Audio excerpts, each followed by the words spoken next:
வேத வசனத்தின் ஆண்டவர் ஒவ்வொரு பகுதியிலும் எங்களை வழிநடத்திக்கப்பா. எங்கள் கண்களை திறந்துடலுங்க, எங்கள் செவிகளை திறந்துடலுங்க, எங்கள் மனக்கண்கள் திறக்கப்படட்டும். இதனால் என்னை உங்களுடைய கருத்தில் ஒப்பு கொடுக்குறேன்.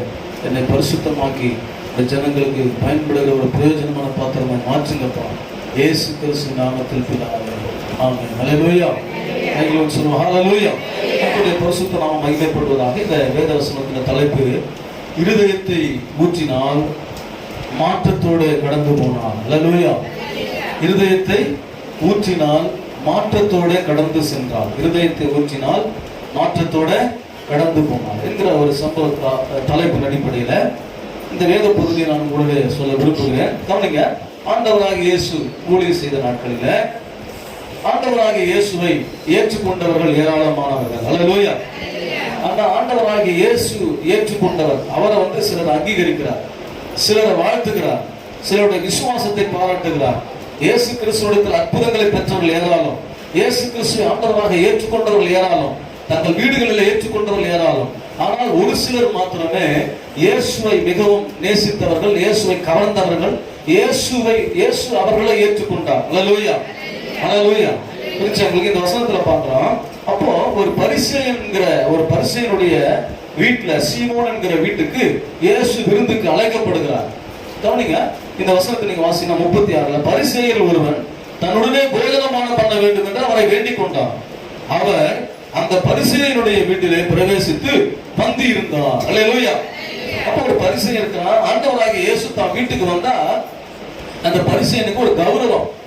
ஆகவே ஒரு பந்தி ஆயத்தப்படுத்தி இயேசுவை தன் வீட்டுக்கு அழைச்சிருக்கிறார். இயேசு அந்த வீட்டுக்கு வந்திருக்கிறாரு. அந்த வீட்டுக்கு போஜன பந்தியில இருக்கிற போது அந்த இடத்துலதான் ஒரு சம்பவம் நடக்குது. தன் இருதயத்தை ஊற்றுகிற ஒரு ஸ்திரீ ஆண்டவர் சமூகத்தில் தன் இருதயத்தை ஊற்றுகிறாள் கண்ணீராக. அவர் போகும்போது பெரிய ஒரு மாற்றத்தோட போகிறார். அப்ப தேவ சமூகத்துக்கு வருகிற போது, ஜெப வீட்டுக்கு வருகிற போது, ஆலயத்துக்கு வருகிற போது, அருமையான தேவனுடைய பிள்ளைகளே, நாம் தேவனுடைய பாதத்துல நம்முடைய இருதயத்தை ஊற்ற வேண்டும். ஹல்லேலூயா. நாம் போகும்போது ஒரு மாற்றத்தோட போனோம். அப்படிப்பட்ட இருதயத்தோட ஆண்டவரை தேடும். இவன் பாருங்க, அவரு விருந்தெல்லாம் ஆயத்தப்படுத்தி ஆண்டவராக இயேசு அழைக்கும் போது அவர் நினைச்சா நமக்கு இந்த எல்லா இடங்களிலும் ஒரு கௌரவம் உண்டாகும். ஹல்லேலூயா. ஏன்னா ஆண்டவராக இயேசு நம்ம வீட்டுக்கு வர, அவர் நம்ம வீட்டுல விருந்து என்ன செய்கிறாரு, உபசரணம் இருக்க போறான்னு சொல்லி அந்த இடத்துல வந்த அந்த சிறி, அப்பொழுது அந்த ஊரில் இருந்த பாவியாகிய ஒரு சிறி, அவர் பரிசேயன் வீட்டிலே பந்தி இருக்கிறதை அறிந்து ஒரு பரணையில் பரிமள தைலம் கொண்டு வந்து, ஹல்லேலூயா. அப்ப அந்த ஊர்ல இந்த ஆண்டவராகிய இயேசுவை தேடி வந்த ஒரு ஸ்திரீ இருக்கிறாங்க. அவங்களை குறித்து வேதம் சொல்லுது, அவர்கள் பாவியாகிய ஒரு ஸ்திரீ. அவங்களுக்கு பேர் என்னங்க? பாவியான ஒரு ஸ்திரீ. அவங்களுக்கு அடையாளம் அதுதான். அப்போ ஆண்டவராகிய இயேசுவை தேடி அங்க வந்திருக்கிறாங்க. இயேசு அங்க வந்திருக்கிறான்னு சொல்லி இருக்குது. அந்த வார்த்தையில் நீங்க கவனிச்சீங்கன்னா பாருங்க, அந்த ஸ்திரீ என்ன செய்யறாங்க அறிந்து ஒரு பரணையில் பரிமள தைலம் கொண்டு வந்து, ஒரு தைலத்தை, பரிமள தைலத்தை, பெர்ஃப்யூம் சொல்லப்படுகிற வாசனை திரவத்தை, விலையுயர்ந்த ஒரு பொருளை இயேசு கொண்டு வரும். கவனிங்க. கொண்டு வரும்போது வசனம் சொல்ல, அவருடைய பாதங்களின் அருகே பின்னாக நின்று அழுது கொண்டு அவருடைய பாதங்களை தன் கண்ணீரினாலே நினைத்து தன் தலைமயிரினாலே துடைத்து அவருடைய பாதங்களை முத்தம் செய்து பரிமள தைலத்தை பூசினார். இங்க என்ன சொல்லப்படுதுன்னு பாத்தீங்கன்னா, இவளை குறித்து என்ன சொல்லுதுன்னா, இந்த சிறியானவர்கள் பாருங்க, ஆண்டவராகிய இயேசுக்காக காத்திருந்து இயேசு கிறிஸ்து வந்தார் என்று சொல்லப்படும் போது அந்த வாய்ப்பை பயன்படுத்தி அவங்க அந்த இடத்துல தன்னை என்ன செய்றாங்க, அர்ப்பணித்தார்கள். தன்னை தேவனுக்காக அர்ப்பணம் உள்ளவர்களாக இருக்கிறாங்க, அர்ப்பணிக்கிறார்கள். அந்த இடத்துலதான் சொல்லி இருக்கிறாங்க. அவங்க அர்ப்பணமா செய்து என்ன செய்தாங்கன்னா, அந்த ஆண்டவருக்கு தன்னை அர்ப்பணிச்சது இங்க காண்பிக்கிறாங்க. அதாவது ஆண்டவர் மேல வைத்த அன்பை கவனிங்க, செயல்முறையில ஆண்டவரை நேசித்த நேசத்தை அவங்க தங்களுடைய செய்கையில காண்பிக்கிறாங்க. இந்த சீமோன் என்கிற பரிசேயன் ஆண்டவராக இயேசுவை ஏற்றுக்கொண்டது மாத்திரமல்ல, தன் வீட்டுக்கு அழைத்தது மாத்திரமல்ல, அவர் எப்படி அன்பை வெளிக்காட்டுறாருன்னா, தன் வீட்டுல ஒரு விருந்து பண்ணி எல்லாருக்கும் அழைச்சி இயேசுவை விசேஷமா பிரதானமான செய்றாங்க. அதற்காக இயேசுவை அழைச்சிருக்கிறார். இது அவர் காண்பிக்கிற அன்பு. அதே இடத்துல ஒரு பாவியா இருக்கிற ஸ்திரீ வரார். இவர் கொஞ்சம் கனமானவர், அந்த பகுதியில கனத்துக்குரியவர். ஆனா இந்த ஸ்திரீ அந்த வருவதற்கு பாத்திரமானா இல்ல.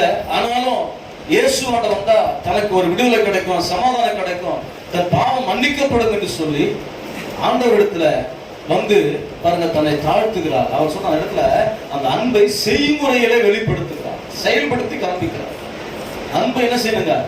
செய்முறையில செய்து காண்பிக்கும். அப்ப இயேசு கிறிஸ்துவை இந்த சிறியானவர்கள் எப்படி நேசிச்சிருக்கிறாங்க என்பதை தன்னுடைய செய்கையில காண்பிக்கிறார். அவரும் செய்கையில காண்பிக்கிறார், இவங்களும் செய்கையில காண்பிக்கிறாங்க. ஆனா ஆண்டவர் எந்த செய்கையை கனம் பண்ணுகிறார், யாரோட அன்பை கனம் பண்ணுகிறார், யாரோட அன்பை ஏற்றுக்கொள்ளுகிறார், யாரோட அன்பை மதிக்கிறார், அதை நாம் இன்னைக்கு பார்க்கிறோம். ஆகவே பாருங்க, அந்த வசனத்துல நாம் வாசிக்கும் போது அவர்கள் செய்தது வித்தியாசமா இருந்துச்சு. ஆண்டவருடைய பாதத்துல பரிமள தைலத்தை பூசினார், இதெல்லாம் சொல்லி விளக்கம் பின்னாடி வரும்போது பாருங்க. அப்ப என்ன ஆச்சு? அவரை அழைத்த பரிசேயன் அதை கண்ட போது, அந்த பரிசேயன் நினைக்கிறான், என் வீட்டுக்கு ஏசப்பா வந்துட்டு என் வீட்டுல நான் விருந்து வச்சிருக்கிறேன், என்ன அவர் கனம் பண்ணாம என்னுடைய நேரத்தை எல்லாம் என்ன செய்யறாங்க? இந்த ஊர்லயே பாவி என்று சொல்லப்பட்ட இந்த சிறி அந்த இயேசுவோட அதிகமா உறவாடி கொண்டிருக்கிறாங்களே, இவங்க வந்து முக்கியத்துவம் ஆயிட்டாங்களே. இவங்க பரிசேயனுக்கு என்ன செய்யுங்க? பயங்கரமான ஒரு எரிச்சல், ஒரு வேதனை. தன்னுடைய பாதத்தை தொடுகிற இந்த சிறி யாருன்னு இயேசுக்கு தெரியாதா அப்படின்னு சொல்லி தனக்குள்ளே புலம்பிக் கொண்டிருக்கிறார். ஹல்லேலூயா, ஹல்லேலூயா. அப்ப தேவனுடைய வீட்டுல இப்படிலாம் சிந்திக்கிற மக்கள் இருக்கிறாங்க, அற்பமா நினைக்கிற மக்கள் இருக்கிறாங்க. சிலர் ஒவ்வொருத்தரும் ஒவ்வொரு விதத்துல ஆண்டவராகிய இயேசுவை நேசிச்சாலும் அவருடைய இருதயத்தினுடைய ஆழத்தை புரிஞ்சிக்காமலே நிறைய பேர் இருக்கிறாங்க. அப்ப அந்த வசனத்துல பாருங்க, அப்ப 40 வசனம், இயேசு அவனை நோக்கி, சீமோனே, உனக்கு நான் ஒரு காரியம் சொல்ல வேண்டும் என்றார். அதற்கு அவன், போதகரே சொல்லும் என்றார். ஒரு உதாரணத்தை ஆண்டவர் சொல்றார். ஒருத்தர்கிட்ட 2 பேர் கடன் பட்டார்கள். ஒருத்தர் வந்து 500 வெள்ளி காசு கடன் பெற்றிருக்கிறார், இன்னொருத்தர் 50 வெள்ளி காசு கடன் பெற்றிருக்கிறார். இவங்களுக்கு கொடுக்கிற திராணி இல்லாததுனால அந்த கடன் கொடுத்த நபர் என்ன செய்யறாருன்னா 2 பேரும் என்ன செய்யறாங்க? மன்னிச்சிடுறார். 2 பேருடைய கடனையும் மன்னிச்சிடுறார். இப்ப ஆண்டவர் சீமோனை பார்த்து கேட்கிறாரு, இந்த 2 பேர்ல அந்த கடனை மன்னிச்சவர்கிட்ட யார் அதிகமா அன்பு கூறுவா? அல்லேலூயா. அப்ப அவர் சொல்றாரு, யாருக்கு அதிகமா மன்னிப்பு உண்டாச்சோ அவர் தானே செய்வாங்க, அதிகமாய் அன்பு கூறுவார். அல்லேலூயா. நேசிப்பார். இப்ப என்ன சொல்றாருன்னா, நீயும் என்ன நேசிச்ச, ஆனா உன்னை விட அதிகமா இந்த சிறியானவள் என்ன நேசிச்சார். ஏன்னா இவ அதிகமாய் கடன் பெற்றிருக்கிறார், அதிகமாய் பாவத்துல இருந்ததுனால அந்த பாவத்திற்காக தன்னுடைய என்னிடத்துல வந்து தன்னுடைய அன்பை வெளிப்படுத்தி பாவ மன்னிப்பை பெறும்படி அவள் அதிகமா என்ன நேசிச்சா. அல்லேலூயா. விசுவாசிக்கிறீங்களா? அப்ப என்ன சொல்ற, நீங்க என்ன நேசிச்சீங்க, உங்க வீட்டுல விருந்து வச்சீங்க, சாப்பாடுக்காக என்ன அழைச்சிங்க, ஆனா இவள் அதை விட மேன்மையான ஆழமான ஒரு அன்பை என் மேல வச்சிருக்கிறார். அதனால அவள் செய்த அநேக பாவங்களை நான் மன்னிக்கிறேன். அப்ப ஆண்டவர் அந்த வசனம் சொல்லும் போது தான் கீழே பாருங்க, 44 வசனத்துல ஸ்திரீயிடமாய் திரும்பி சீமோனை நோக்கி சொல்றார், இந்த சிறியை பார்க்கிறாயே. இப்ப நீ ஆரம்பத்துல பார்த்துட்டு இருக்க, நான் உன் வீட்டுக்கு ஜெபத்துக்கு வந்தேன், உன்னை ஜெபிக்க வந்தேன், உன்னை ஆசீர்வதிக்க வந்தேன். ஆனா ஆரம்பத்துல இருந்தே இந்த சிறிய என்ன செய்யறார், அவருடைய கிரியின் மூலமா அன்பின் மூலமா என்னை கலந்துட்டாங்க. இப்ப நான் அவங்க பக்கமா திரும்புறேன்னு சொல்லிட்டு உனக்கு என்ன வந்துருச்சு? பொறாம வந்துருச்சு, கோபம் வந்துருச்சு. ஆனா ஒரு விளக்கத்தை சொல்றாரு வசனத்துல. என்ன சொல்றாருன்னா, நான் உன் வீட்டிலே பிரவேசித்து, நான் வீட்டுக்குள்ள என்ன செய்ய வந்தேன். அல்லேலூயா. நீ என் கால்களுக்கு என்ன பண்ணல, தண்ணீர் தரல. நல்ல கவனிங்க. அப்போ ஒரு வீட்டுக்கு வரும்போது என்னன்னா, அவங்கள வெல்கம் பண்ணல, அவரை வரவேற்கல. அல்லேலூயா. சொல்றது புரிஞ்சுங்களா? ஏன்னா அவருக்கு ஒரு கௌரவமானவர், ஒரு பரிசீலனா இருக்கிறாரு. இவங்க வீட்டுக்கு விருந்து வந்த உடனே அவர் விருந்து சாலையில் இருக்கிறாரு. இயேசுவை வரவேற்க கூட அவரால் என்ன செய்ய முடியல, ஒரு பண்பாடு இல்லாதவரா இருக்கிறார். அதான் ஆண்டவர் சொல்றார், நீ என் கால்களுக்கு தண்ணீரை தரல காலை கழுவுவதற்கு, ஆனால் இவளோ தன்னுடைய கண்ணீரையே கொடுத்தார். அல்லேலூயா. புரிஞ்சு உங்களுக்கு? அப்ப ஆண்டவர் என்ன பார்க்கறாருன்னா, போஜனத்தை இல்ல, அவளுடைய கண்ணீர். அந்த அன்பை விட இந்த அன்பு எனக்கு சிறந்ததா தெரியுது. அந்த அன்பை விட இந்த அன்பு மேலானதா நான் நினைக்கிறேன். ஏன்னா நீ அழைச்ச, ஆனா அதுக்குரிய பண்பாடோட மரியாதையோட கனத்தோட நடத்தல. ஆனா எனக்கு வேண்டிய கனத்தையும் எனக்கு வேண்டிய மரியாதையும் இந்த சிறி எனக்கு கொடுத்து என்ன நேசிச்சா. அல்லேலூயா. சொல்றது புரிஞ்சுங்களா? அப்ப பாருங்க, நேசிக்கிறதுல பல வித்தியாசம் இருக்கு. பரிசேயனை போல சில நேரங்கள் நம்ம விருந்தினா செய்வோம், முக்கியப்படுத்தி கனம் பண்ண வேண்டிய மதிக்க வேண்டிய காரியத்தில் ஆண்டவரை மதிக்க மாட்டோம், கனம் பண்ண மாட்டோம். இதெல்லாம் இங்க சொல்றார், நீ தண்ணியே கொடுக்கல, ஆனா இவன் தன்னுடைய கண்ணீரினால என் பாதங்களை நினைத்தார், தன் இருதயத்தில் இருக்கிறத ஊற்றி விட்டார். அது என்ன கேட்டீங்கன்னா ஒரு ஊற்றுன்னு சொல்லலாம். கண்ணீர் அவருடைய உள்ளத்தில் இருக்கிறதெல்லாம் என் பாதத்துல செய்தா ஊற்றி விட்டார். ஹல்லேலூயா.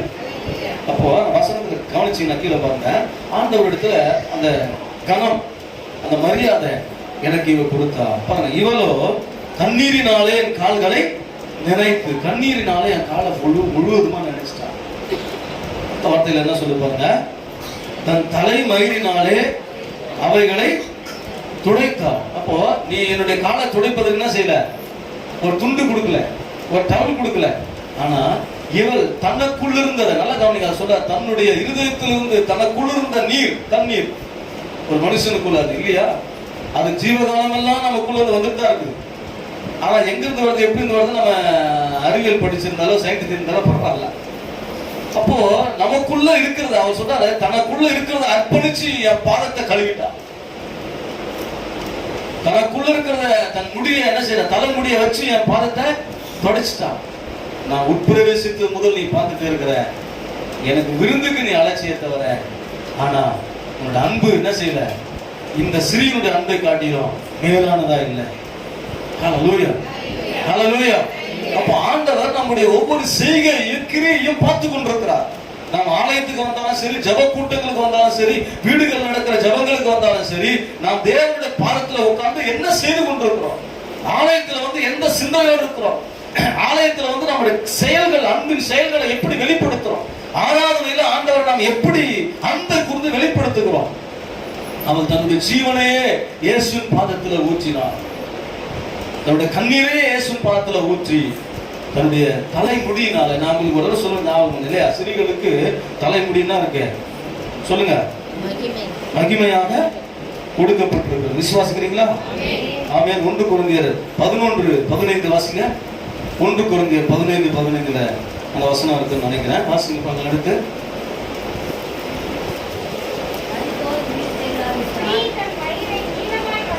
ஸ்திரீ தன் மயிரை நீளமாய் வளர்க்கிறது, அவளுக்கு மகிமையா இருக்கிறது, மகிமையா இருக்கிறது என்றும் சுபாவமே உங்களுக்கு போதிக்கிறது இல்லையா? அப்ப ஸ்திரீயானவர்கள் தங்களுடைய முடிய நீளமா வளர்க்கிறது அவங்களுக்கு என்னங்க, மகிமை இல்லையா? முடி கொஞ்சம் நீளமா நல்லா கருகருன்னு முடி அழகா இருந்துட்டு அந்த ஸ்திரீங்க எப்படி பண்ணுவாங்கன்னு தெரியும் உங்களுக்கு இல்லையா? அது வந்து என்ன இருக்கு அவங்களுக்கு, அது ஒரு மகிமை. அப்போ இந்த ஸ்திரீ என்ன செய்யறா, ஏற்கனவே அவளை குறித்து சொல்லியிருக்குது, அவங்க ஒரு பாவியான ஸ்திரீ, தன்னோட கூந்தலை அவ்வளவா கனமா நினைச்சு, தான் கூந்தலுக்கு அவ்வளவு மேக்கப் பண்ணி, தான் கூந்தலை அவ்வளவா என்ன சரி சீரி சிங்காரிச்சு வைக்கிறவ, இயேசு பார்த்தவனே இந்த கூந்தலை அவர் பாத்துல போட்டாங்க. ஹல்லேலூயா.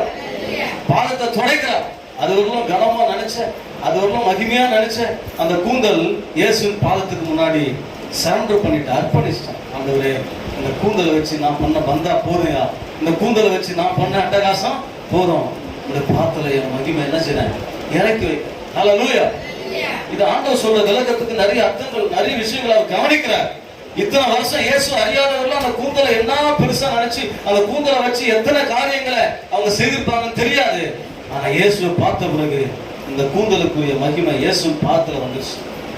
அவருடைய கண்கள் அழுது அழுது இருதயத்தில் இருக்கிற எல்லா காயங்கள் எல்லாம் இயேசுவின் பாத்துல, அவள் பட்ட காயங்கள், அவருடைய வார்த்தைகள், உலகத்தார் அவளை பேசின வார்த்தைகள் எல்லாம் இயேசுவின் பாத்துல கொட்டி தீர்த்துட்டார். கண்ணீரா இயேசுவின் பாத்த நினைச்சு கண்ணீர்னால தன் கால்களை கழுவினார். ஹல்லேலூயா.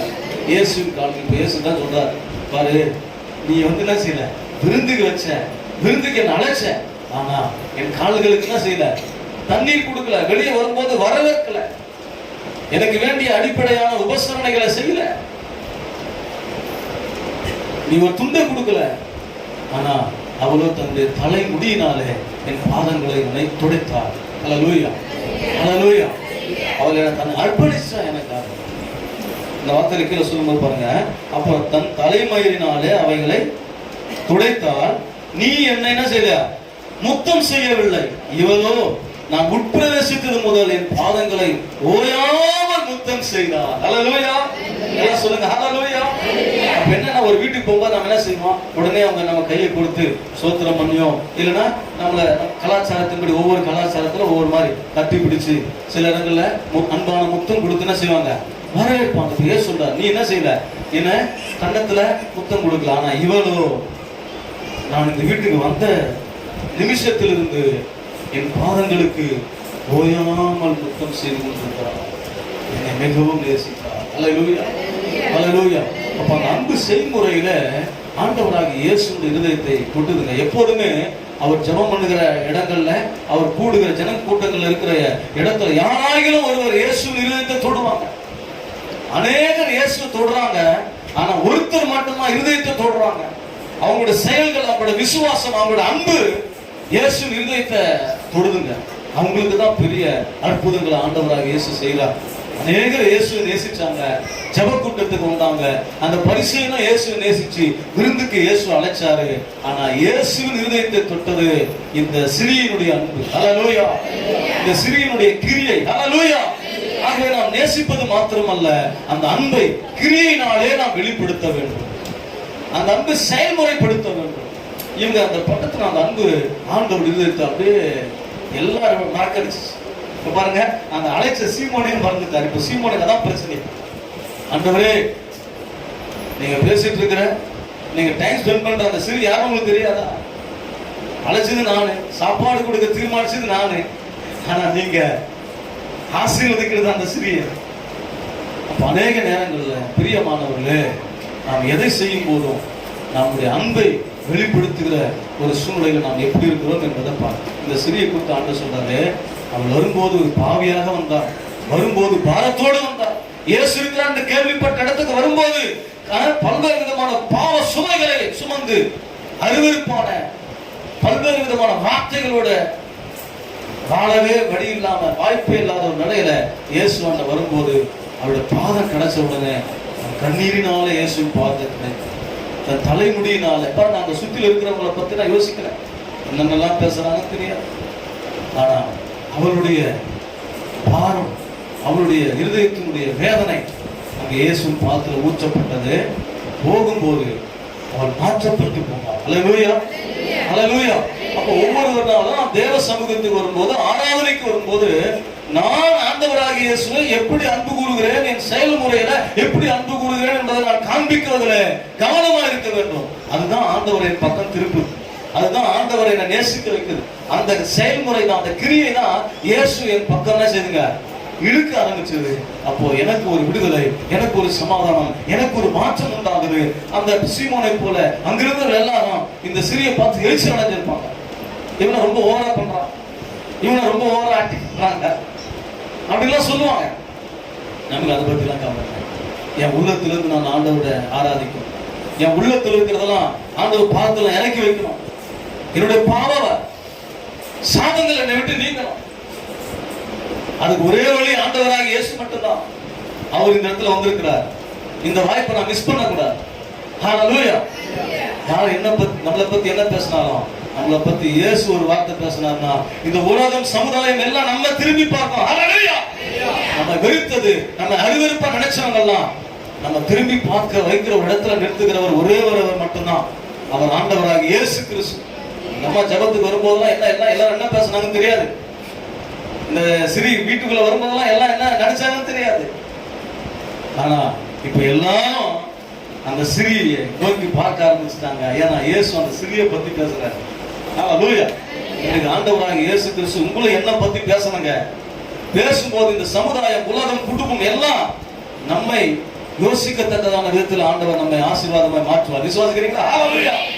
அது ஒரே ஒரு வழி, நாம் இயேசு கிறிஸ்துவின் பாதத்துல நம் இருதயத்தை ஊற்றும் போது, நாம் புறப்பட்டு போகிற போது மாற்றப்பட்டவர்களா, ஆசீர்வதிக்கப்பட்டவர்களா ஆண்டவர் நம்மை மாற்ற வல்லவராக இருக்கிறார். விசுவாசிக்கிறீங்களா? இயேசு கிறிஸ்து என்ன பேசுறாங்க, எல்லாரும் ஆஃப் ஆயிட்டாங்க. எல்லாரும் இந்த சிறிய நோக்கி பார்க்க ஆரம்பித்தாங்க. ஹல்லேலூயா. எல்லாரும் நினைச்சாங்க ரொம்ப ஓவரா நடிக்கிறான், எல்லாம் ரொம்ப ஓவரா ஆக்டிங் பண்றான் அப்படின்னு பேசியிருப்பாங்க, சொல்லியிருப்பாங்க. ஆனால் இயேசு சொன்னார், அதிகமா அன்பு கூர்ந்தார், அவர் செய்த அதிகமான பாவங்கள் மன்னிக்கப்பட்டது. ஹல்லேலூயா. விசுவாசிக்கிறீங்களா? ஹல்லேலூயா. அதான் இங்க சொல்லிட்டு அந்த வசனத்துல, ஆதலால் நான் உனக்கு சொல்லுகிறேன், இவள் செய்த அநேக பாவங்கள் மன்னிக்கப்பட்டது, இவள் மிகவும் அன்பு கூர்ந்தாளே. எவனுக்கு கொஞ்சம் மன்னிக்கப்படுகிறதோ அவன் கொஞ்சமாய் அன்பு கூறுவான் என்று சொல்லி அவளை நோக்கி உன் பாவங்கள் மன்னிக்கப்பட்டது என்றார். அல்லேலூயா. அப்ப அந்த சீமோன் என்ன நினைச்சிருப்பாரு? நம்ம ரொம்ப பர்ஃபெக்ட் ஆனவரு, கௌரவமானவரு, கணத்துக்குரியவன், அல்லேலூயா, அப்படி தன்னை நினைச்சு ஆண்டவரை தன் வீட்டுக்கு வர வச்சிருப்பார்.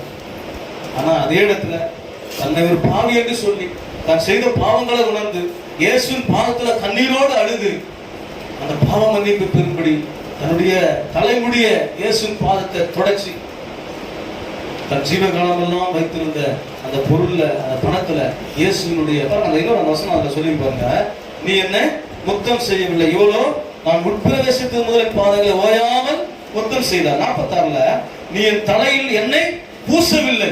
இதை நான் விட்டுட்டேன். சாரி, நீ தலையில் என்ன பண்ணல, எண்ணெய் பூசலன்னா சாதாரண ஒரு ஆயில், எண்ணெய் அபிஷேகம் பண்றதுக்காக எண்ணெய் பூசுவாங்க. எண்ணெய் பூசுறது ஒரு வழக்கம். அவ சொல்ல, நீ என் தலையில சாதாரணமான எண்ணெய் கூட பூசல.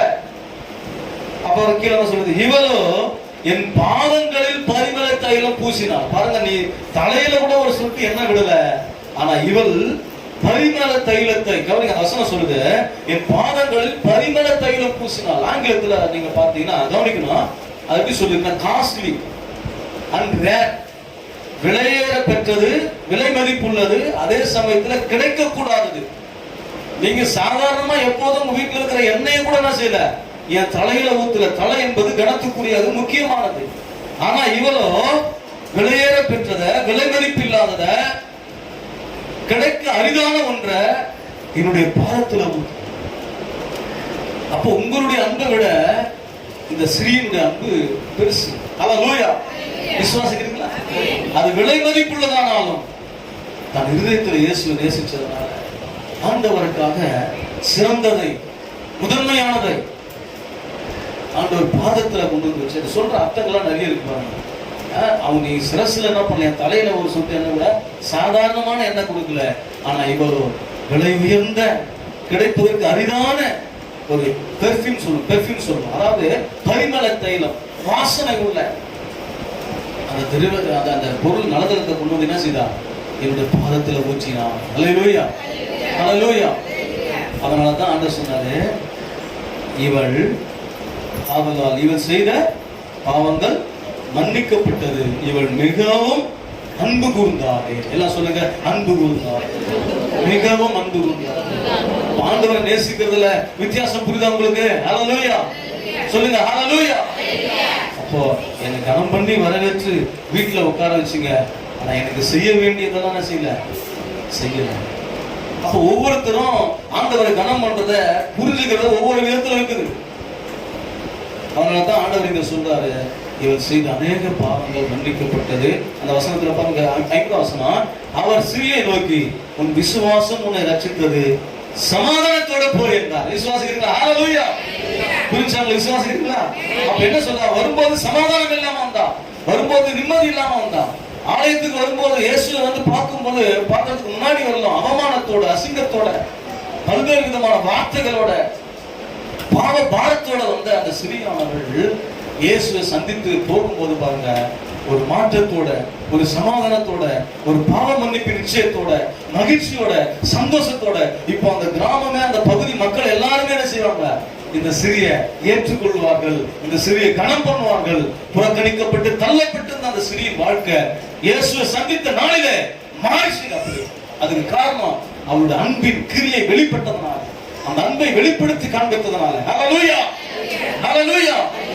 ஒருவேளை நம்முடைய வாழ்க்கை முன்பாக இருந்திருக்கலாம், ஆனா தேவ சமூகத்துல, தேவனுடைய பாதத்துல வந்த நம்ம இப்படிப்பட்ட அன்பை இருதயத்தை ஊற்றி ஆண்டவர் பாதத்துல நம்ம அர்ப்பணம் செய்து, நம்ம அப்படியே சமர்ப்பித்து நாம் ஆராதனை செய்து ஆண்டவருக்கு முன்னாடி நம்முடைய கண்ணீரே சிந்தி நம்முடைய எல்லா குற்றங்களை உணர்ந்து இயேசுவின் பாதத்தில் அர்ப்பணிப்போம் என்று சொன்னால், ஆண்டவர் இந்த சமுதாயத்துக்கும் உலகத்துக்கும் உங்களை கனத்துக்குரிய பாத்திரமாய் வெளிப்படுத்துவார். ஹல்லேலூயா. நீங்க போகும்போது எல்லாரும் உங்களை கனம் பண்ணி திரும்பி பார்ப்பாங்க. ஏன்னா நம்ம கனம் பண்ணிடுறவர் ஆண்டவர். ஹல்லேலூயா. விசுவாசிக்கிறீங்களா? ஆமென் சொல்லுங்க. அதுதாங்க ஆண்டவர் இப்பவும் செய்துட்டு இருக்காரு. இப்பவும் அதான் நடக்குது. சமுதாயத்தில் ஒதுக்கப்பட்டு புறக்கணிக்கப்பட்டு கண்ணீரோட பல்வேறு விதமான பழி சுமத்தப்பட்டு வந்த தேவ பிள்ளைகளே, உங்க இருதயத்தை இயேசு பாத்துல ஊற்றுவேன்னு சொன்னாங்க, உங்களை தாழ்த்துவீங்கன்னு சொன்னாங்க. ஆண்டவர் அதே சமுதாயத்துல உங்களை கனம் பண்ணி உங்களை குறித்து பேசி உங்களை உயர்த்துகிற தேவனா இருப்பார். விசுவாசிக்கிறீங்களா? ஆமென். இந்த பகுதி நான் இதோட முடிச்சுக்கிறேன். இன்னொரு பகுதிக்கு போலாம் வேகமா. யோவான் சுவிசேஷம் 11ஆம் அதிகாரத்துல 12ஆம் அதிகாரத்துல ஒரு சம்பவம் நான் அடிக்கடி உங்களுக்கு சொல்லுகிறது நாம் வாசித்து இருக்கிறோம் கடந்த நாட்கள்ல. இந்த சம்பவத்தை நான் வாசிக்கும் போது பாருங்க, 12ஆம் அதிகாரம் 1-8 வரை நீங்க வாசிக்கலாம். இப்போ நான் ஒரு சில 3ஆம் வசனத்துக்கு நேராக கடந்து போவேன். அப்பொழுது மரியாள் விலையேற பெற்ற கலகம் இல்லாத நளதம் என்னும் தைலத்தில் ஒரு ஆத்தல் கொண்டு வந்து அதை இயேசுவின் பாதங்களில் பூசி தன் தலைமையினாலே அவருடைய பாதங்களை துடைத்தார். நல்லா கவனிங்க, இந்த சம்பவம் உங்களுக்கு தெரியும். இதே மார்த்தாள் மரியாள் என்கிற அந்த சகோதரி மரியாள் என்ன செய்யறாங்க, இயேசு கிறிஸ்து பெத்தானியா வந்தார் என்று சொல்லி அதற்காக தன் ஜீவகாலம் எல்லாம் சம்பாதித்து வைத்திருந்த பணத்துல இந்த விலையேற பெற்றதான, நல்லா சொல்லி பாருங்க, மரியாள் விலையேற பெற்ற கலகம் இல்லாத நளதம் என்னும் தைலத்தில் ஒரு ஆத்தல் கொண்டு வந்து அதை இயேசுவின் பாதங்களில் பூசி. ஹல்லேலூயா. விசுவாசிக்கிறீங்களா? ஹல்லேலூயா. பாருங்க, விலையேற பெற்றதுதான். ஆனா இயேசு ஆண்டவர் போது அவன் என்ன செய்தாங்க, அதை பாதத்திலே வைத்தார். பூசுகிறார். அப்ப சொல்றாரு, இயேசுவின் பாதத்திலே பூசி தன் தலைமையினாலே அவருடைய பாதங்களை துடைத்தார். மற்ற சுவிசேஷங்கள்ல ஒரு என்ன சொல்லிங்கன்னா சிரசுல ஊற்றினாலும். ஹல்லேலூயா. இதே சம்பவம் மற்ற இடத்துல சிரசுல ஊற்றப்பட்டதா சொல்லியிருக்கோம்.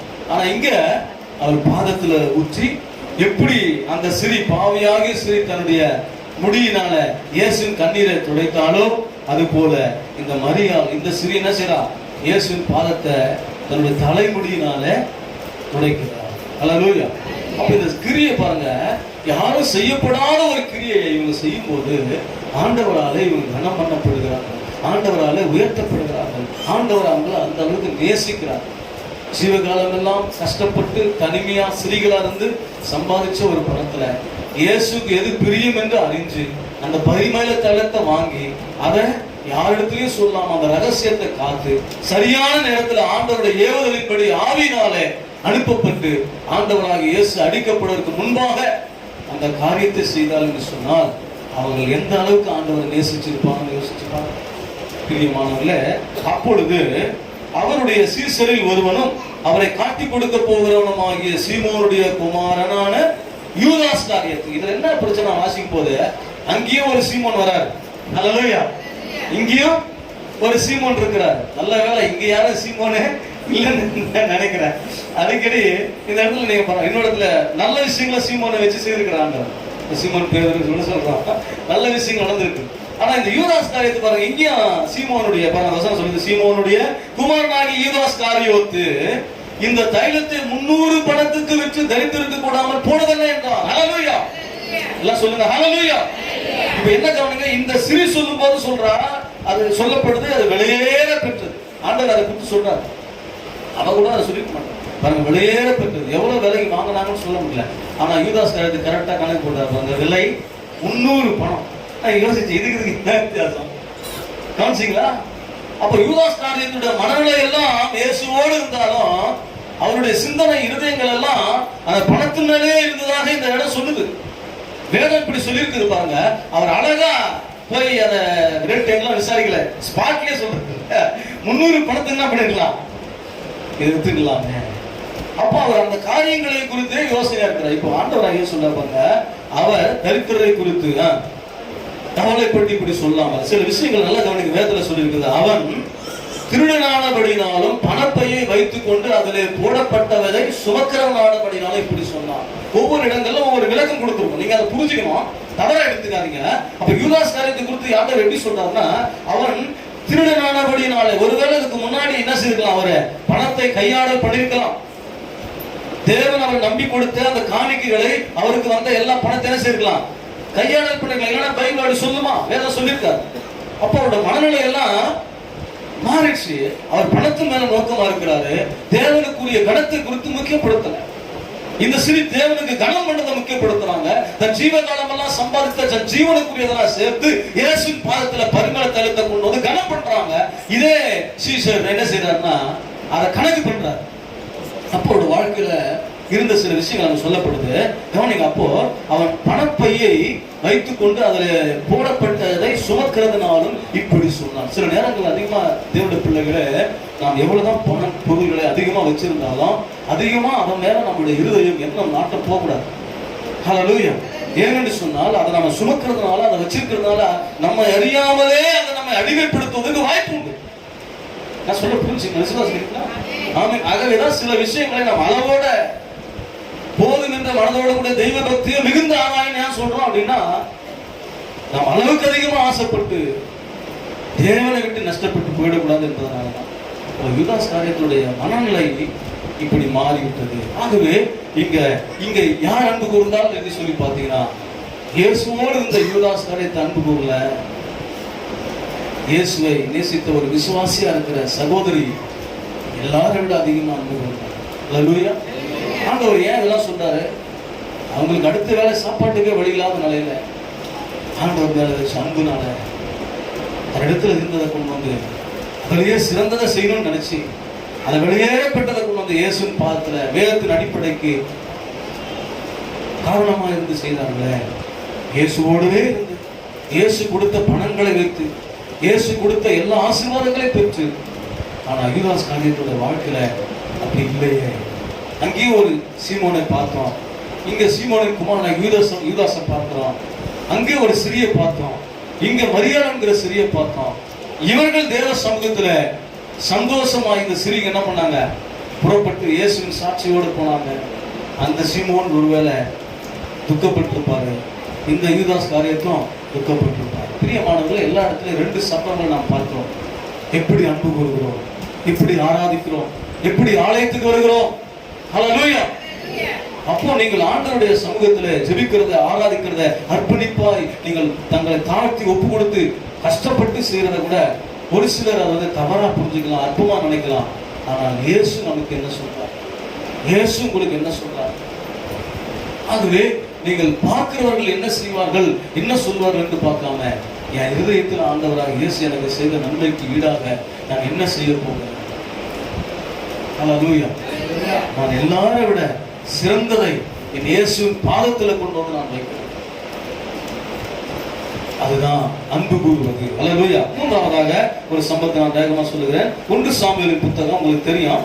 1 சாமுவேலின் புத்தகத்துல வாசிங்க. 1 சாமுவேல் அதுல 1ஆம் அதிகாரத்துல 5ஆம் வசனத்தை வாசிக்கலாம். நான் உங்களுக்கு சம்பவமா வேகமா சொல்றேன். 5வது வசனம் 1 சாமுவேல்.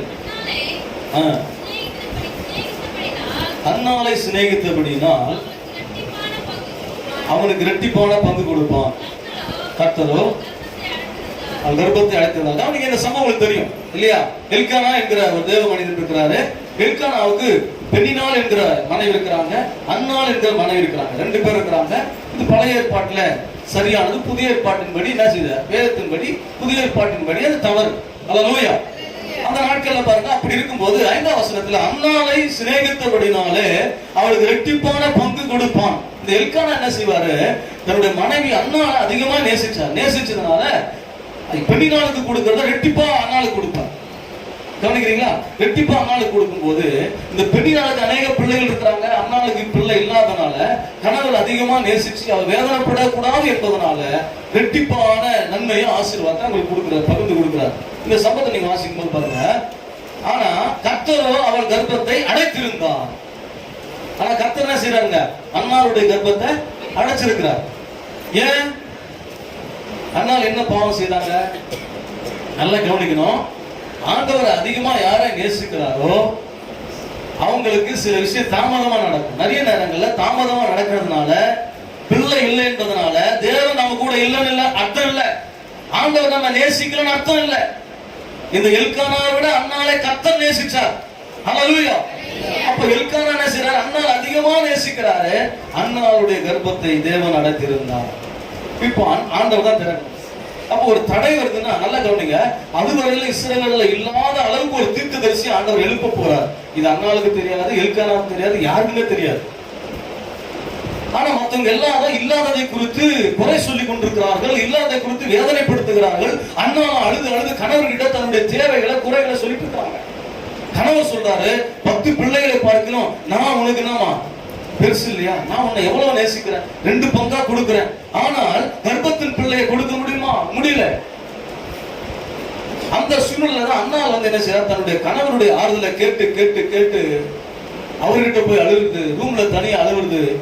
இப்ப கணவர் வந்து பெண்ணினால நேசிக்காம அண்ணால நேசிக்கிறதுனால இந்த பெண்ணினால என்ன செய்யறா, அண்ணால மனமடி வாக்கி கொண்டு அடிக்கடி என்ன செய்யறாங்க, வேதனைப்படுத்துற மாதிரி பேசிட்டே இருக்கிறாங்க.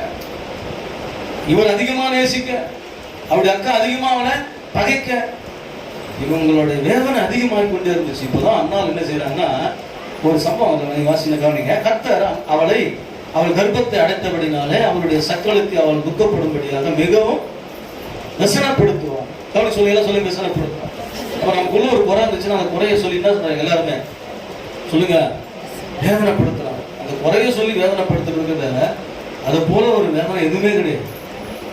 நம்மால சில விஷயம் இயலாமை என்று சொல்லப்படும் போது நம்மால முடியாத ஒரு விஷயத்த சொல்லி சொல்லி பேசினா வாழவே பிடிக்காது, வாழறதுக்கு விருப்பமே இருக்காது. அப்படிதான் அண்ணாவுடைய வாழ்க்கை. ஆனா கணவர் வந்து ஆறுதல் சொல்றார்.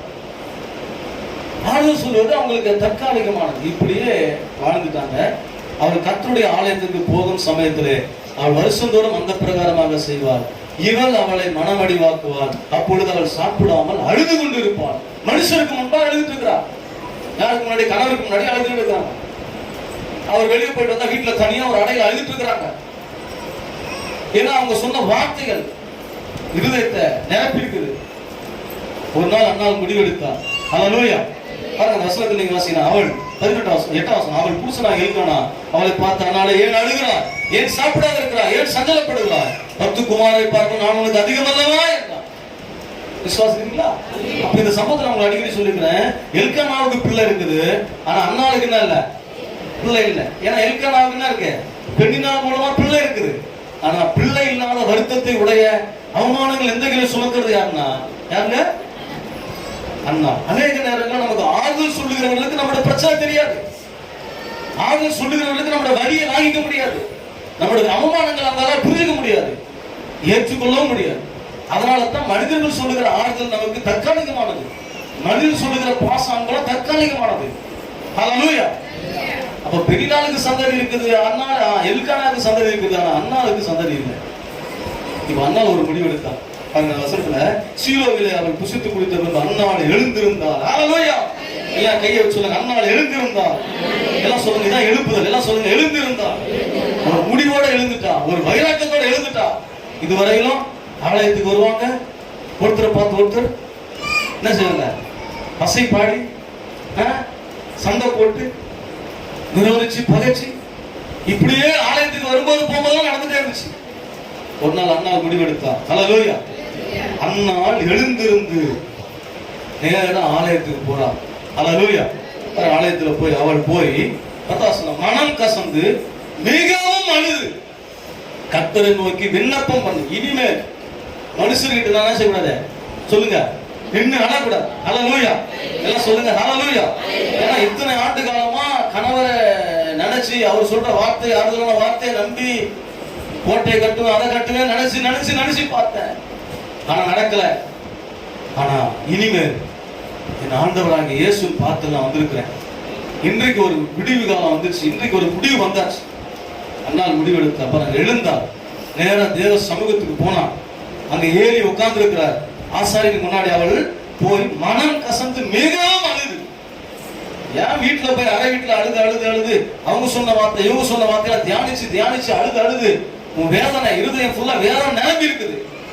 நேரா தேவ சமூகத்துக்கு வந்து அழுதா, மிகவும் அழுதா. பாருங்க, கீழே சொல்லு, கர்த்தரை நோக்கி விண்ணப்பம் பண்ணி ஒரு பொருத்தனை செய்யற ஆண்டவரே, உமது அடியாளின் சிறுமையை கண்ணோக்கி பார்த்து, பொன்னவாசனத்துல உங்களுடைய அடியாளை மறவாமல் நினைத்தருளி உமது அடியாளுக்கு ஒரு ஆண் பிள்ளையை கொடுத்தார். நல்லா கவனிங்க. எனக்கு இந்த பேர் மட்டும் இருக்க கூடாது, எனக்கு பிள்ளை பிறந்துச்சுன்னு சொல்லணும். எனக்கு ஒரு பிள்ளை கொடுத்தீங்கன்னா நான் உனக்கே கொடுத்துறேன். எனக்கு பிள்ளை என் கூட இல்லைனாலும் பரவாயில்ல, ஆனா இந்த குறையோட, இந்த அவமானத்தோட, இந்த வேதனையோட, இந்த சாபத்தோட நான் வாழ விரும்புகிற ஆண்டவரே, என்னை ஆசீர்வதிங்க. அதை நான் நீங்க எடுத்துக்கங்க, ஆனா நான் ஆசீர்வதிக்கப்பட்டவளா இருக்கணும். ஹல்லேலூயா. விசுவாசிக்கிறீங்களா? ஆமென் சொல்லுங்க. ஆமென். அண்ணா ஒரு முடிவெடுத்து எனக்கு ஒரு பிள்ளைய கொடுத்து என் சிறுமையை பாருங்க. கணவன்கிட்ட இனிமேல் அழமாட்டேன். என் நாச்சியாருக்கு முன்னாடி நினைச்ச மாட்டேன், அழமாட்டேன். நான் அழுகுறதுலாம் அவங்களுக்கு மகிழ்ச்சியாக சில நேரத்துல.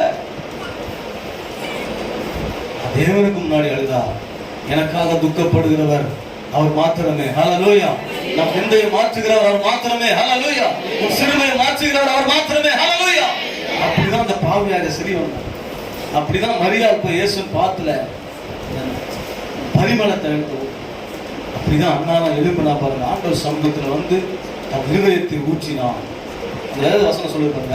2 வசனத்துல அவள் கர்த்தருடைய சந்நிதியில வெகு நேரம் விண்ணப்பம் பண்ணுகிற போது, எப்பங்க வெகு நேரம் ஜபம், இருதயம் ஃபுல்லா நிரம்பி இருக்கு பாருங்க. ஆண்டவர் சொன்னாரு, நான் உட்பிரதேசத்துக்கு முதல் என் பாதத்தை ஓயாம முத்தம் செய்துட்டே இருக்கிறா. கண்ணீர் அப்படியே கொட்டிட்டே இருக்குது, என் பாதம் நனைஞ்சிட்டே இருக்குது, தலைமுடினால தொடச்சிட்டே இருக்கிறா, சோர்ந்து போகவே இல்லை. அந்த அளவுக்கு மனக்கிலேசம், அந்த அளவுக்கு வேதனை, அந்த அளவுக்கு இருதயத்துல நிறைஞ்சிருக்கிற பாரம், இத்தனை விஷயங்கள் நமக்குள்ள இருக்குது. அப்ப தேவ சமூகத்துல வந்து எப்படி நம்மளால கல்லு மாதிரி உட்கார்ந்துட்டு போக முடியும்? எப்படி நம்ம வந்த வண்ணமாக போக முடியும்?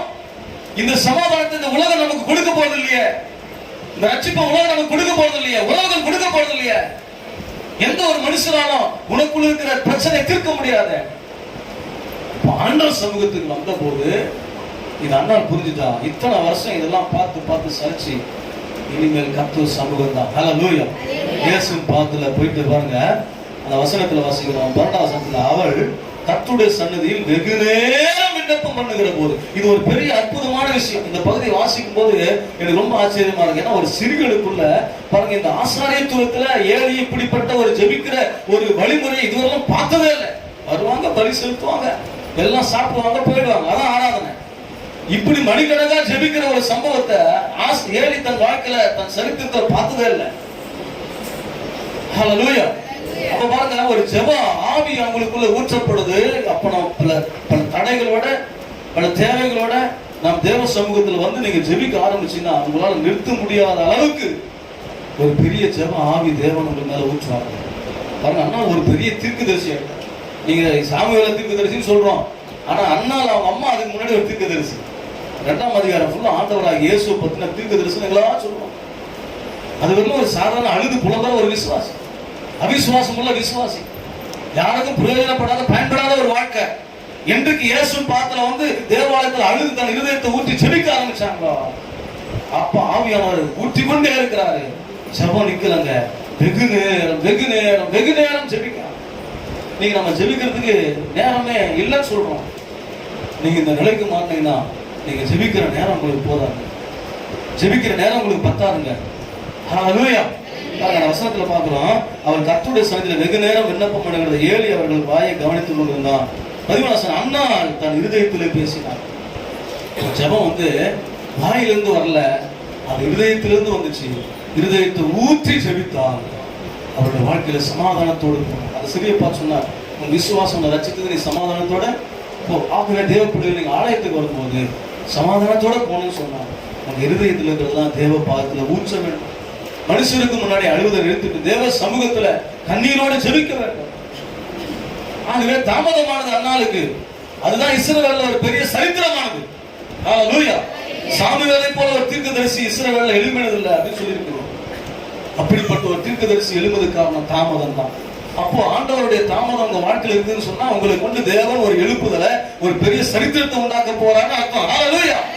ஆகவே நீங்க மனுஷனிடத்தில் அழுது, கணவனிடத்தில் அழுது, குடும்பத்தாரிடத்தில் அழுது சாதிக்க முடியாது. ஆனா தேவ சமூகத்துல அழுதுங்கன்னா வேதனை உள்ள நீங்களே ஒரு சாதனையாளராக மாற முடியும். ஹல்லேலூயா. தேவன் உங்களை சாதனை உள்ளவர்களாக மாற்றுவார். அண்ணால் ஒரு சாதனை உள்ள சிறியா மாறிட்டா. அந்த இஸ்ரவேல் சரித்திரத்தில் ஆசாரியத்துவத்துல அப்படிப்பட்ட ஒரு ஜெபித்த சிறி யாருமே இல்லை அப்படின்ற அளவுக்கு ஒரு அற்புதம் நடந்துச்சு. ஹல்லேலூயா. ஆகவே நம்முடைய வேதனைகள் சாதனையா மாறக்கூடிய தேசப்பட சமூகத்தில் இருக்கிறோம், தேவ சமூகத்தில் இருக்கிறோம். அதை மாற்றுகிற தேவன் நம்முடைய தேவன்.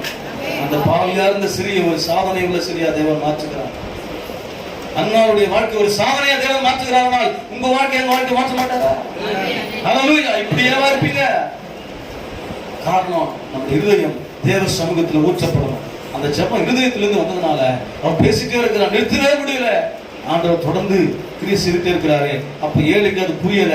அவர் சில அந்த அம்மாவை என்ன செய்யற சந்தேகப்படுறாரு, இந்த மாதிரி ஜெபிக்குதா இல்ல புலம்புதா இல்ல குடிச்சு வெறிச்சிருக்குதா அப்படிலாம் சொல்லிட்டு போய் பாருங்க அந்த வசனத்துல 15 வசனம். அதற்கு அன்னாள் பிரேத்தரமாக, அப்படியல்ல என் ஆண்டவனே, நான் மனக்கிலேசம் உள்ள சிறி, நான் திராட்சரசமாகிலும் மதுவாகிலும் குடிக்கவில்லை, நான் கர்த்தருடைய சந்நிதியிலே என் இருதயத்தை ஊற்றி விட்டேன். அல்லேலூயா. எல்லாம் சொல்லுங்க, இருதயத்தை ஊற்றி விட்டேன். அல்லேலூயா. ஆகவே நான் மனக்கிலேசம் உள்ள சிறியா.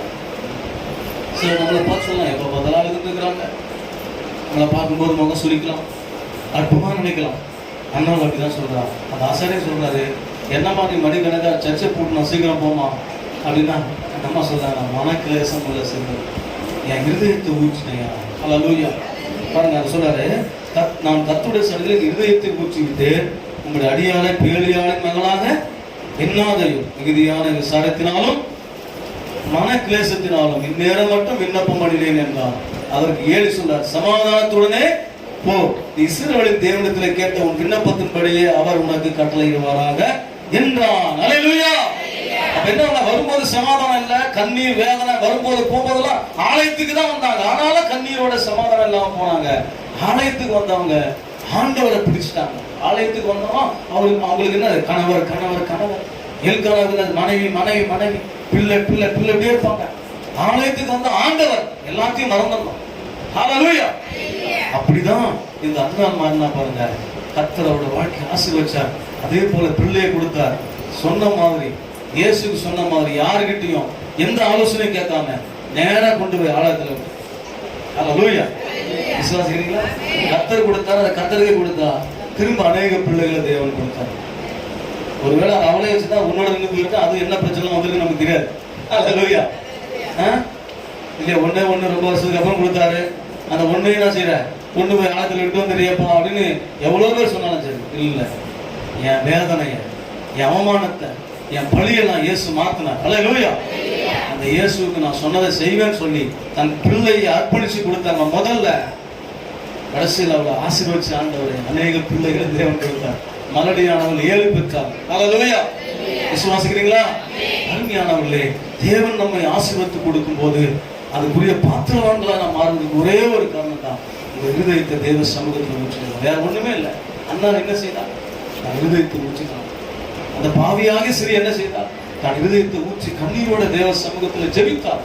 இந்த கண்ணீர் விலை மதிப்புள்ளது, இந்த கண்ணீருக்கு வல்லமை இருக்குது, இந்த கண்ணீர் விதை. ஹல்லேலூயா. அதான் சொன்ன, கண்ணீரோடு விதைக்கிறவன் கம்பீரத்தோடு எடுப்பான். அழுது தூங்குவதை அழுது கொண்டு சுமந்து போகிறவன் அதை அழைத்து கொண்டு வரும்போது கம்பீரத்தோடு வருவான். கண்ணீர் என்கிறது வல்லமை உள்ளது. ஆனால் இந்த சங்கீதத்தில் சொல்லப்படுது, அவர் நம்முடைய கண்ணீரை அவருடைய துருத்தியில வச்சிருக்கிறார். நம்ம நினைக்கிற கீழே ஊத்திடுறோம். தண்ணீர்லாம் எவ்வளவுதான் ஊத்தினாலும் கீழே போயிடும். ஆனா கண்ணீர் ஒரு நாளும் கீழே போகாது. அவருடைய துருத்தியில இருக்குதுங்க. ஹல்லேலூயா. அவருடைய துருத்தியில இருக்குது. ஆகவே உங்களுடைய கண்ணீருக்கு வல்லமை உண்டு. அந்த கண்ணீரோட தேவ சமூகத்துல உங்க இருதயத்தினுடைய மன கிளேசங்களை, வேதனைகளை, இல்லாமைய முடியாத காரியங்களை, தேவைகளை சொல்லி ஆண்டவர் சமூகத்துல வெகு நேரம் ஜெபம் பண்ணுங்க. கர்த்தர் உங்களை ஒரு சரித்திரமா மாற்றுவார். ஆமென் சொல்லுங்க. ஹல்லேலூயா. ஹல்லேலூயா.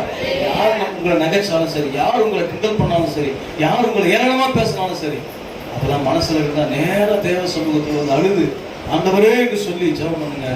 கர்த்தர் உங்களை தேற்றுவார். அது மாத்திரம் இல்ல, உங்களுக்கு அற்புதம் செய்வார். உங்களை கொண்டு சரித்திரங்களை உண்டாக்குவார். ஹல்லேலூயா. விசுவாசிக்கிறீங்களா? ஆமா. ஜெபிக்கிற ஒரு சம்பவம், இந்த ஒரு ஜெபம் வந்த பிறகு எல்கானா அவருடைய குடும்பமே அண்ணாவை பார்த்து பயப்பட ஆரம்பிச்சிச்சு. ஹல்லேலூயா. புரிஞ்சு உங்களுக்கு? ஏன்னா இஸ்ரவேல்ல இப்படி ஒரு தீர்க்கதரிசி சாமுவேல் வந்தாருன்னா என்ன சொல்ல முடியும்? சாமுவேலை பார்த்து பயப்படாதவங்களே கிடையாது. அவர் சொன்ன அந்த வார்த்தை அப்படியே நடக்கும். இன்றைக்கு தேவனுடைய பிள்ளைகளே, உங்களை அப்படிப்பட்ட சரித்திரம் உள்ளவர்களாக தேவன் மாற்றிருக்கிறார். ஆமென். ஆகவே அந்த வசனத்தின் கடைசி சொல்லி முடியும். அப்பொழுது அவள், உங்களுடைய அடியாளுக்கு உங்களுடைய கண்களில் தயை கிடைத்தது என்றால், பின்பு அந்த சிறு புறப்பட்டு போய் போஜனம் செய்தார். அப்புறம் அவள் துக்கமுகமா இருக்கவில்லை. அல்லேலூயா. இப்ப போகும்போது என்ன செய்யலங்க அவங்க? சொல்லுங்க. ஆலயத்துக்கு வரும்போது துக்கமா இருந்திருப்பாங்க. வரும்போதெல்லாம் துக்கத்தோட வந்தாங்க. இதுக்கு முன்னாடி வரும்போது போகும்போது அழுகையும் கண்ணீரோட புலம்பலோட வந்தாங்க.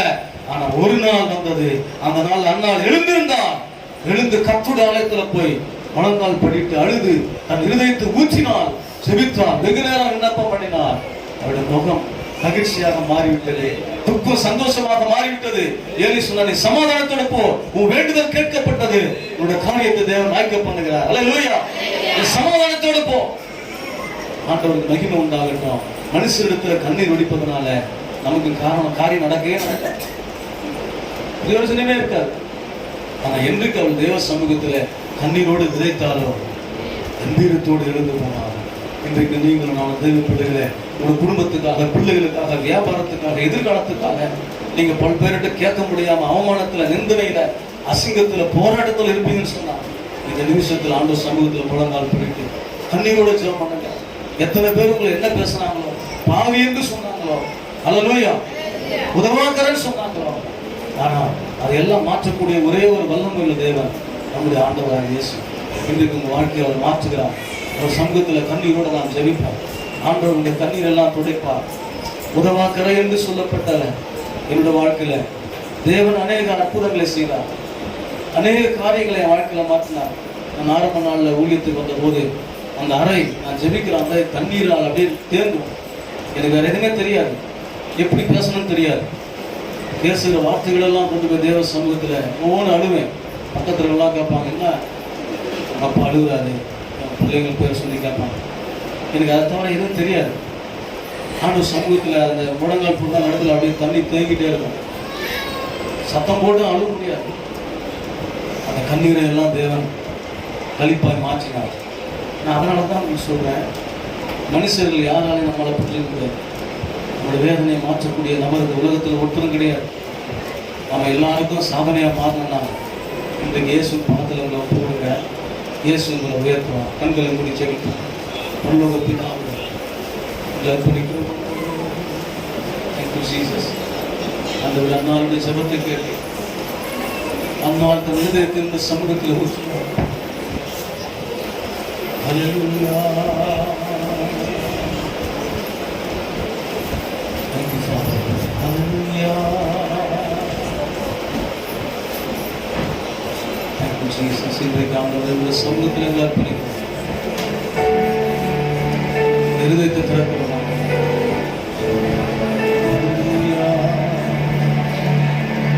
தேவானி இல்லை என்றால்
மண்ணுக்கு கண்ணீரை ஊற்றுகிறேன், என் இதயத்தை ஊற்றுகிறேன்.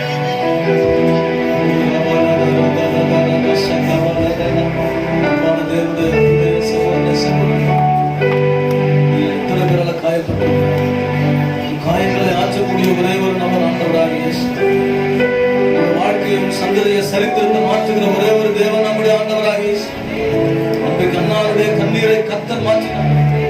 இந்த முகம் துக்க முகமா இல்லாத அளவுக்கு தேவ சமூகத்துல தன் இருதயத்தை ஊற்றினாலே இந்த வருஷத்தின் ஆரம்பத்தில் ஒரு முடிவெடுத்து விடுவாயா?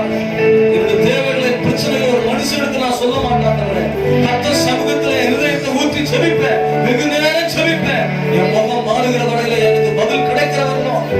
ஆண்டவரே, எத்தனையோ ஒரு ஆலயத்துக்கு வருஷம் வருஷம் ஆண்டவர் இல்கானா குடும்பத்தார் போயிட்டு வந்தாங்க. அண்ணாவோட பிரச்சனை மாறல. ஏன்னா ஆலயத்துல இயேசு பாதத்துல அண்ணால் விழுந்து செபிக்கல, அழுது செபிக்கல. புருஷனையே நம்பி நடக்கல. ஒரு நாள் எழுந்து தேவ சமூகத்துல சென்று பாதத்துல விழுந்து அழுகிறார். என் புருஷனால கொடுக்க முடியாது, என் குடும்பனால கொடுக்க முடியாது. தேவனுடைய வல்லமை கொடுத்தது வாழ்க்கையில் அதிசயப்படுகிறது. இன்றைக்கு வாழ்க்கையில் ஒரு அதிசயங்களை செய்கிற தேவன் கூட இருக்கிறார். அதிசயங்களை செய்கிற ஆவியானவர் மேல இருக்கிறார். அற்புதங்களை செய்கிற இயேசு உன்னோடு இருக்கிறார். நீ போகும்போது சமாதானத்தோட போனோம். இங்க வந்து நீ சமாதானத்தோட போகணும். இந்த உலகத்துல எங்குமே இல்லையே. இயேசு உனக்காக சிலுவையில் அடிக்கப்பட்டு சமாதானத்தை உண்டாக்குனாரு. கண்ணீரெல்லாம் ஏற்றுக்கொண்டாரு. உன்னுடைய வேதனையை சுமந்தாரு. உன் நிந்தைகளை ஏற்றுக்கொண்டாரு.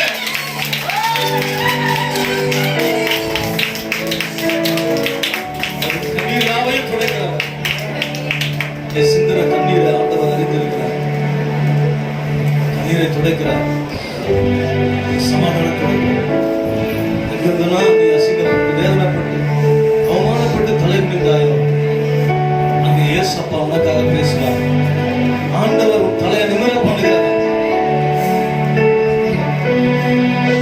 கீர்த்தி புகழ்ச்சியமாக வைக்கிறார். அதே சீமோன் வீட்டுல பாவியா இருந்த அந்த சிறிய கர்த்தர் தலை நிமிர பண்ணினார். அந்த சிறிய ஆண்டவர் மன்னிச்சார். அந்த சிறிக்கு சமாதானத்தை கொடுத்தார். தேவ சமூகத்திற்கு உனக்கு ஒரு அற்புத சுகத்தை இயேசு கொடுக்கிறார். வியாதி நினைச்சு அநேகர் உன்னை கேவலமா ஏளனமா பேசிருக்கலாம். அந்த விலைகளை நினைச்சு அநேகர் உன்னை வெறுத்து போயிருக்கலாம். அந்த வார்த்தை ஒரு இதயத்தை தாக்கி கொண்டிருக்கிறதா இயேசு சுமக்க ஆயத்தமா இருக்கிறார். அந்த பாதத்தில் இறக்கி வச்சு அந்த பாதத்தில் அந்த வார்த்தையை கொண்டு வா. இருதயத்தில் சுமத்தா இயேசு பாதத்தில் ஆண்டவருடைய கலந்து விட பண்றார். உங்க பிள்ளைகளை ஆசீர்வதிப்பார். இந்த வியாபாரத்துல குடும்பத்துல வேலை செலத்துல எங்கெல்லாம் நீங்க தோல்வி போய் வெட்கப்பட்டு தோல்வியடைந்த நிலை இருக்கிறீங்களோ இன்றைக்கு கர்த்தர் அதை மாற்ற போகிறார். இந்த வருஷத்துல அதை மாற்றுகிற வல்லமை இப்போது இறங்குகிறது. எழுந்து அந்த எழுப்பதை உனக்குள்ளே வரட்டும். தகப்பனே ஜெபிக்கிறோம். Thank you Jesus. Hallelujah. என் விண்ணப்பத்தை கேட்பவரே, என் கண்ணீரை காண்பவரே, சுகம் தருபவரே, ஸ்தோத்திரம் இயேசுவே. என் விண்ணப்பத்தை கேட்பவரே, என் கண்ணீரை காண்பவரே,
இருக்கிற பிள்ளைகளுக்கு விடுதலை உண்டு. இன்றைக்கும் சமாதானத்தோட விசுவாசம் ரட்சித்ததுக்கு சமாதானத்தோட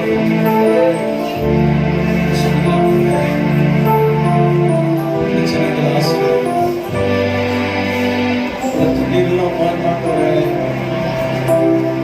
வியாதிகள், பலவீனங்கள், சாபங்கள் நீங்களாகவே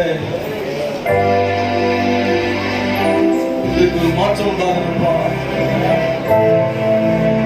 இந்த நிலை மாறணும் ஆண்டவரே.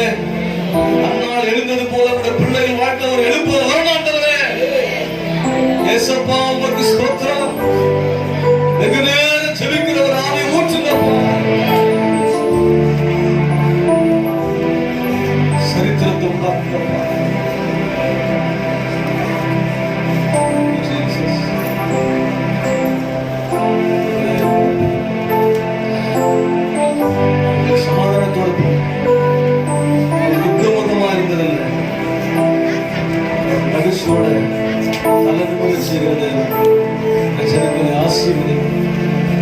குடும்பத்தில், வியாபாரத்தில், சமுதாயத்தில், வேலையில, ஊழியத்தில் எங்க போனாலும் உடைய ஜனங்கள் தலைமை ரொம்ப உயர பண்ணுகிறவர் நீராட்டவரே.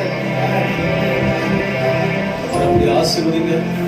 அவர்கள் இந்த நாள் முதல் இனி வரும் நாட்கள் ஆலயத்துக்கு வருகிற போதும் போகிற போதும் சந்தோஷத்தோட மகிழ்ச்சியோட போனாங்க. துக்க முகம் எங்களை விட்டு நீங்கட்டும். இயேசு கிறிஸ்து நாமத்தில் ஜெபிக்கிறோம் நல்ல பிதாவே. ஆமென். கர்த்தர் ஒருவரையும் ஆசீர்வதிப்பார்.